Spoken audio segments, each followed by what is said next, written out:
Hello everyone, management मंत्रा के इस video में आप पढ़ेंगे difference between tariff and non tariff barriers कि क्या अंतर होता है टैरिफ और नॉन टैरिफ बैरियर्स के बीच में। इनको डिटेल में देखने से पहले डिस्क्रिप्शन में आप इंटरनेशनल ट्रेड से रिलेटेड डिफरेंट टॉपिक्स पे वीडियो देख सकते हैं और इनके टाइप्स के वीडियो का लिंक भी आपको मिल जाएगा। वीडियो अच्छा लगे तो प्लीज़ लाइक कीजिए, चैनल को सब्सक्राइब कीजिए और कमेंट कीजिए। और किसी टॉपिक पे वीडियो चाहिए तो आप कमेंट कर सकते हैं। तो कुछ बेसिस पे हम इनके बीच में डिफरेंस को देखेंगे। फर्स्ट आता है मीनिंग के बेसिस पे।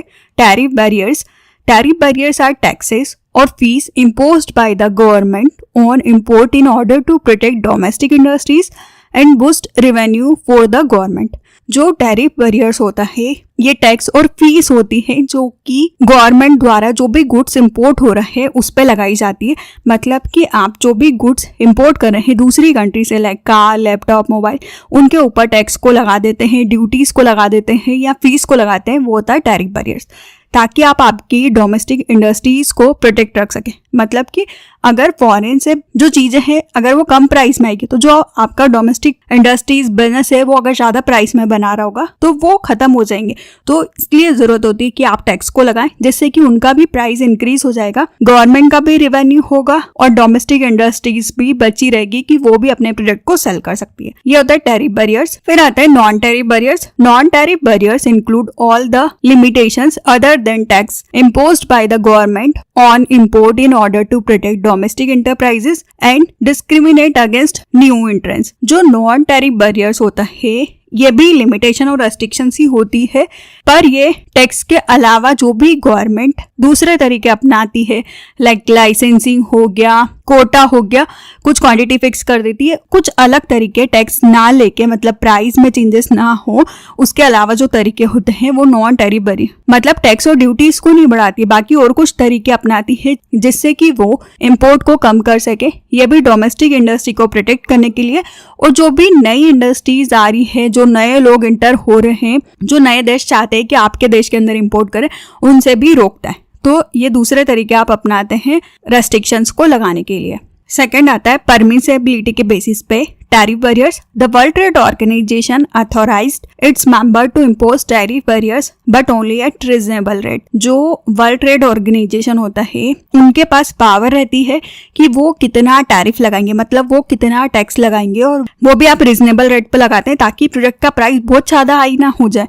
इसलिए वर्ल्ड ट्रेड ऑर्गेनाइजेशन के पास पावर है टैरिफ बैरियर्स को लगाने की, मतलब टैक्स की रेट को डिसाइड करने की, और वो रीजनेबल रेट पे ही टैक्स को लगाती है। वहीं non tariff barriers, import quotas, volunteer export barriers were eliminated by the world trade organisation. जो कोटास लगता था, मतलब कि मैक्सिमम क्वांटिटी फिक्स होती थी कि आप उतना ही उस कंट्री में एक्सपोर्ट कर सकते हो और वो कंट्री उतना ही क्वांटिटी में इंपोर्ट कर सकती है, वो हटा दिया गया है वर्ल्ड ट्रेड ऑर्गेनाइजेशन द्वारा। और जो वॉलंटियर एक्सपोर्ट बैरियर्स होते हैं, मतलब कि VER वॉलंटरी एक्सपोर्ट रेस्ट्रिक्शंस लगाई जाती थी, तो जो इंपोर्ट कंट्री है वो अपनी पॉलिसीज में चेंज नहीं कर पाती थी, तो वो एक्सपोर्ट कंट्री से रिक्वेस्ट करती थी कि वो अपनी पॉलिसीज में चेंजेस करें ताकि उनके जो देश में प्रोडक्ट इंपोर्ट हो रहा है उसका प्राइस इंक्रीज हो जाए तो लोग कम खरीदेंगे। इन चीजों को अभी वर्ल्ड ट्रेड ऑर्गेनाइजेशन ने हटा दिया है। नेक्स्ट आता है नेचर के बेसिस पे।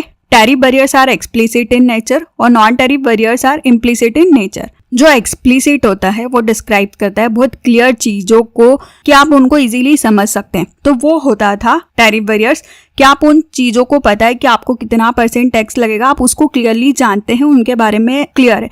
वही नॉन टैरिफ बैरियर इम्प्लिसिट होता है, ये एक्सप्लिसिट का अपोजिट होता है। जिन चीजों को आप समझ तो रहे पर आप उसको सही तरीके से डिस्क्राइब नहीं कर सकते हैं क्लियरली, डायरेक्टली, जो कि आपके ऊपर अप्लाई हो रहा है, तो वो इम्प्लिसिट होता है। मतलब ये कुछ अदर तरीके हैं जिनको कि आप अच्छी तरीके से समझा नहीं सकते हैं, ये डायरेक्टली नहीं होते हैं और क्लियर नहीं होते हैं। यहाँ पे आप कुछ अलग तरीके अप्लाई करते हैं जिससे कि आप बैरियर्स को क्रिएट कर सके, तो इसलिए ये इम्प्लिसिट होता है। नेक्स्ट आता है फॉर्म के बेसिस पे। Tariff barriers are imposed in the form of tax and duties. जो टैरिफ बैरियर्स होता है वो डिफरेंट टाइप के जो आप टैक्स लगाते हैं, ड्यूटीज लगाते हैं, कस्टम ड्यूटीज, इस तरीके से टैरिफ बैरियर लगता है। वही non tariff barriers are imposed in the form of regulation, condition, requirement, formalities. जो नॉन टैरिफ बैरियर्स होते हैं उसके लिए आप रेगुलेशन, कुछ कंडीशंस रखते हैं, कुछ रिक्वायरमेंट रखते हैं कि आपको इनको फुलफिल करना है, कुछ फॉर्मेलिटीज पूरी करवानी है, जैसे कि आपको लाइसेंस लेना है, तो ये नॉन टैरिफ बैरियर्स के फॉर्म होते हैं। नेक्स्ट आता है रिवेन्यू के बेसिस पे। Tariff barriers generate revenue for the government. जो टैरिफ बैरियर मतलब कि जो आप टैक्स और ड्यूटीज को लगा रहे हैं वो गवर्नमेंट के लिए प्रॉफिट होता है, उनके लिए रेवेन्यू का सोर्स होता है। वही non tariff barriers do not generate revenue for the government. जो नॉन टैरिफ बैरियर्स मतलब कि हमने देखा जो फॉर्मेलिटीज है, रिक्वायरमेंट है, कंडीशन है, ये गवर्नमेंट के लिए कोई रेवेन्यू का सोर्स नहीं है, ना ही कोई रेवेन्यू जनरेट करती है। नेक्स्ट आता है अफेक्ट के बेसिस पे। Tariff barriers affect the price of imported goods.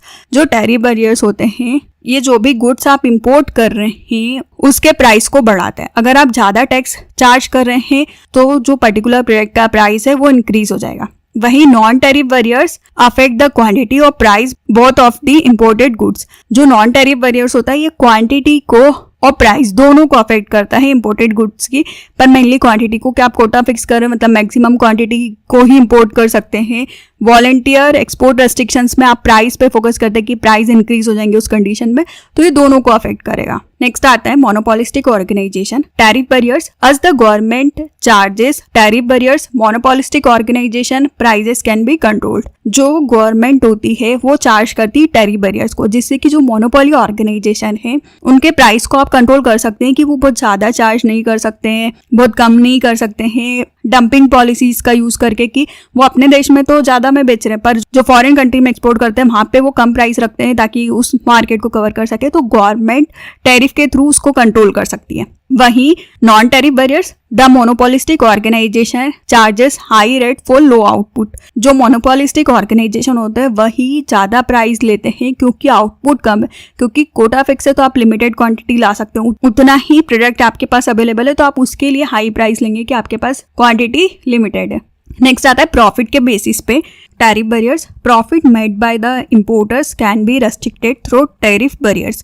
जो टैरिफ बैरियर्स होते हैं इसके थ्रू जो इंपोर्टर है उनके प्रॉफिट को आप रेस्ट्रिक्टेड कर सकते हैं कि वो ज्यादा प्रॉफिट अर्न नहीं कर सकते। पर नॉन टैरिफ बैरियर्स में importer can make high profit through non tariff barriers. जो नॉन टैरिफ बैरियर्स होता है इसमें आउटपुट फिक्स्ड होता है जिसकी वजह से जो इंपोर्टर है वो हाई प्रॉफिट अर्न करता है। नेक्स्ट आता है एग्जाम्पल के बेसिस पे। Tariff barriers import duty, export duty, ad valorem duties मतलब कि जो भी गुड्स इंपोर्ट हो रहा है उनके ऊपर ड्यूटीज, जो एक्सपोर्ट हो रहा है उनके ऊपर ड्यूटीज। और एड वॉलेरम बताता है कि जो भी गुड्स आप इंपोर्ट कर रहे हैं उस पे आप वैल्यू के अकॉर्डिंग ड्यूटीज को लगाते हैं कि जितने वैल्यू का गुड्स इंपोर्ट होगा उतनी ड्यूटीज लगेगी। वहीं नॉन टैरिफ बैरियर्स में इंपोर्ट का licence, foreign exchange regulation, import quota, ये इसके एग्जाम्पल होते हैं। तो इस वीडियो में आपने देखा कि क्या डिफरेंस होता है टैरिफ और नॉन टैरिफ बैरियर्स के बीच में। वीडियो अच्छा लगे तो प्लीज लाइक कीजिए, चैनल को सब्सक्राइब कीजिए और कमेंट कीजिए। और किसी टॉपिक पर वीडियो चाहिए तो आप कमेंट कर सकते हैं। Thank you.